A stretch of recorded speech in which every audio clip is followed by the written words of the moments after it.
o Acorda Metrópolis de hoje, vamos falar mais sobre essa questão toda. Para falar, inclusive, com um parceiro da Isa Teixeira, em algumas das matérias, sobre esse esquema de propina e sobre esses montantes que o Daniel Vorcaro conseguia. É por isso que eu vou chamar o Demetrio Vecchioli.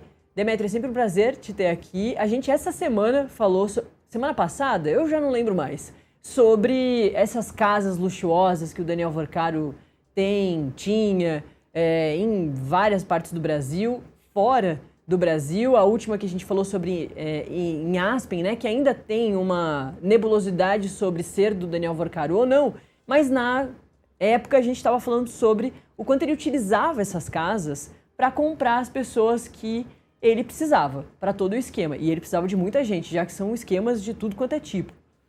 E aí, durante essa semana, a PF vai às ruas e prende o Paulo Henrique Costa justamente por receber casas do Daniel Vorcaro, o Vecchioli.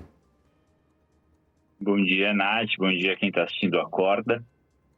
Pelo jeito era Na verdade, é importante a gente lembrar que o Vorcaro, a família dele, ela tem tradição, digamos assim, os negócios da família Vorcaro nascem em negócios imobiliários. Compra e venda de imóveis, construção, o ramo imobiliário, digamos assim.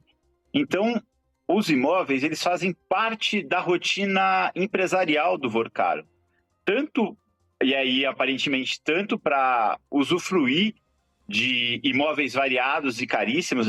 Foi essa semana que a gente comentou que o Vorcaro parece ser o dono do imóvel mais caro da história de Aspen e do Colorado, e o imóvel que ele tinha em Miami, a mansão em Miami, é a mais cara também da história daquela região de Miami.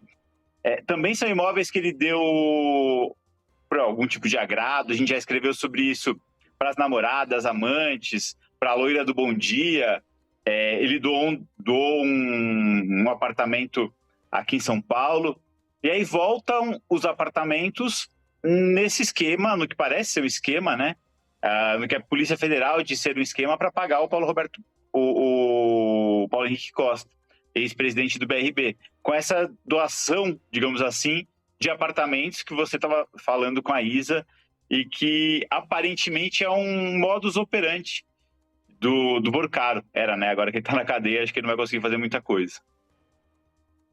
Tá tentando sair, né, para negociar a delação premiada, inclusive agora com um novo elemento, né, preso também, o Paulo Henrique Costa. Não é tão novo, porque a PF já queria, né, essa movimentação lá atrás, mas também pode ter uma delação do Paulo Henrique Costa. Quem vai delatar primeiro? Isso é das corridas contra o tempo mais interessantes que a gente vai ver e que vão pesar também, essas corridas aí, todas, vão pesar as eleições de 2026.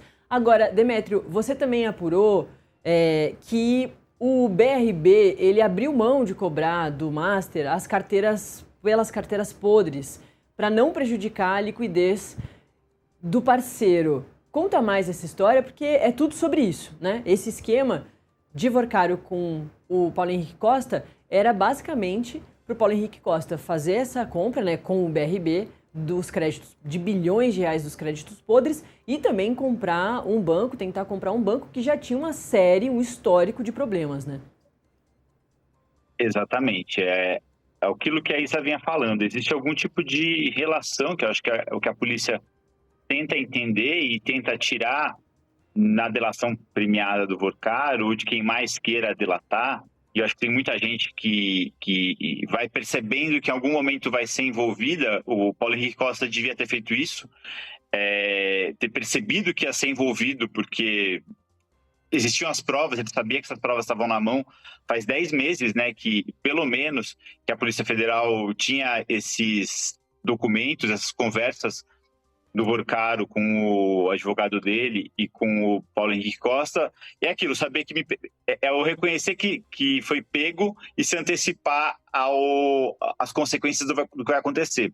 Paulo Henrique Costa, ele vinha dizendo, a gente consegue perceber em diversas matérias que não o citam, mas que contavam a versão dele, que ele alegava que eram decisões técnicas, que foi aprovado pelo colegiado do BRB, pela diretoria colegiada, que passou pelas áreas de risco, tudo bem. E a gente, lendo os documentos internos do BRB, a gente vai vendo que, pelo contrário, quando a gente vê essa documentação, a gente percebe que tudo foi feito de forma atropelada, que, pelo contrário, não existiram as diligências necessárias. E um desses casos é a forma como o BRB agiu quando ele notou que o Master tinha vendido carteiras podres. Por contrato, o BRB podia chegar e falar: Master, você me vendeu um negócio estragado, eu quero o dinheiro de volta. Que seria o que eu ou você faríamos. Se eu compro um produto que vem zoado, que não presta, que é diferente do que a gente combinou, e que ainda mais tem uma cláusula dizendo, se esse produto vier quebrado, você pode devolver, o que qualquer um vai fazer é devolver. Ainda mais quando ele não confia no parceiro. Então, se alguém que está te vendendo coisa podre, e você tem o direito de pegar o dinheiro de volta, você pega o dinheiro de volta. Mas não, o BRB ele foi ampliando, dando cada vez mais flexibilidade ao Master, para o Master poder fazer o que quisesse. E ao mesmo tempo em que o Paulo Henrique Costa e o Vorcaro negociavam ali um pagamento, no mínimo, escuso. E aí o Master vai repassando carteiras podres para o BRB, que vai aceitando isso e vai pegando para si e abrindo mão de multa. E aí por quê?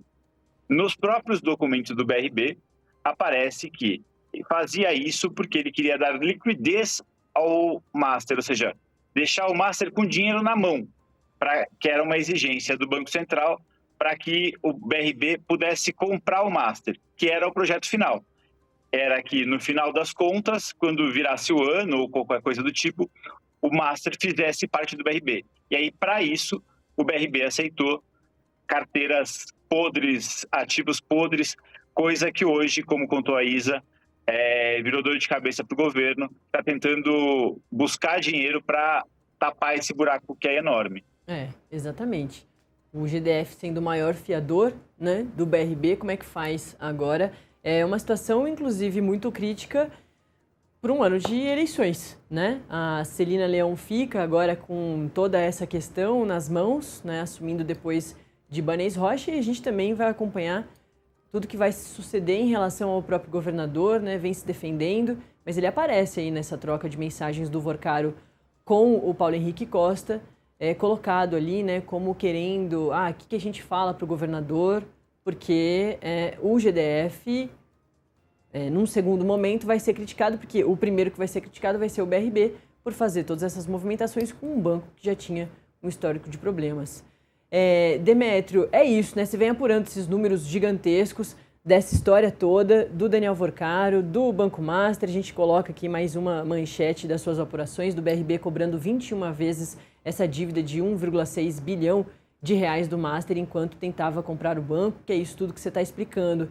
A gente vai seguir acompanhando, porque conforme a PF consegue fazer essas buscas e apreensões, consegue pegar celulares, computadores, né, muitas vezes dinheiro, teve fase aí da Compliance Zero que conseguiu pegar arma, endereços ligados ao Daniel Vorcaro, Fabiano Zettel, a outras pessoas, e agora também conseguiram vários elementos importantes dessas figuras chaves, Paulo Henrique Costa e principalmente do Daniel Monteiro, que é esse advogado do Daniel Vorcaro, que ajudava o Daniel Vorcaro a fazer esses esquemas todos de lavagem de dinheiro e de propina, né? Exatamente. Que é, inclusive, eu estou trabalhando de casa porque eu estou de pé quebrado, então por isso que o pessoal da Acorda sempre me vê em casa, parece que eu não vou para a redação, eu não estou indo para a redação porque eu quebrei o pé, jogando bola com meus colegas de metrópole. Não joguem bola com seus colegas de firma. Caramba, os próprios coleguinhas. Quando a gente estava falando, eu estava levantando exatamente isso. Em breve deve virar matéria no Metrópolis, mostrando como a gente surge um novo nome, e a partir desse novo nome a gente vai percebendo mais coisas. A Folha já trouxe hoje uma matéria sobre as conexões do Davi Monteiro, e a gente está apurando outras conexões, e a gente vai descobrindo porque o Vorcaro agia muito com isso. É uma empresa que é dona de outra empresa, e no final das contas isso está desviando dinheiro, pagando dinheiro para alguém, está fazendo alguma coisa, no mínimo, incorreta. Que era o caso do pagamento para o Paulo Henrique Costa. Foram criadas empresas de fachada por fundos da REAG, que a gente sabe que está enrolado até o pescoço com o Vorcaro, e que comprava imóveis e esses imóveis pagavam, seriam dados para o Paulo Henrique Costa. E igual essa empresa tem outras. Esse mesmo Daniel Monteiro coordenava um monte de coisa. E quando a gente passa a olhar para o Daniel Monteiro, que de forma geral a imprensa não estava olhando, a gente vai vendo outras várias coisas. E aí em algum momento vai aparecer outro diretor, outro dirigente, outra pessoa ligada ao Vorcaro, que a gente também vai perceber que tem um monte de empresa, que tem um monte de fundo e que era dona de um monte de coisa, e aí vai surgindo coisa. Eu acho que isso, você perguntou um pouco mais cedo sobre a delação do Vorcaro, né?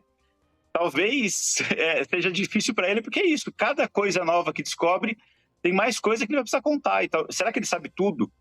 Será que ele conhece toda essa cadeia de empresas? Será que ele lembra lá na cadeia 180, 200, 300 empresas que de alguma forma estavam conectadas a ele e tinham o dinheiro dele? Acho difícil. Talvez a polícia vai encontrar mais coisa do que ele mesmo saiba.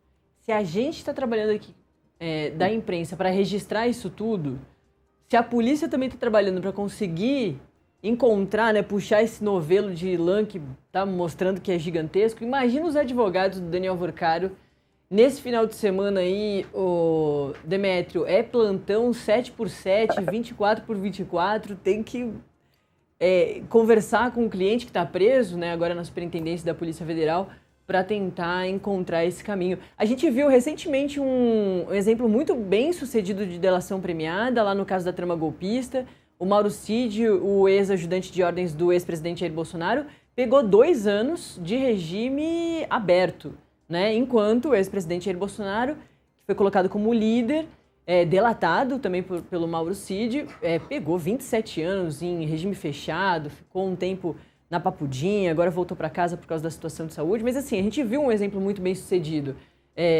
Basta agora saber quem é que vai conseguir isso no caso do Banco Master. Valeu, viu? Demétrio Vecchioli, colunista aqui de Metrópolis.com, que fica lá em São Paulo e tá super por dentro desse caso todo. Valeu! Obrigado, Nath. Bom final de semana. Para você também. E para você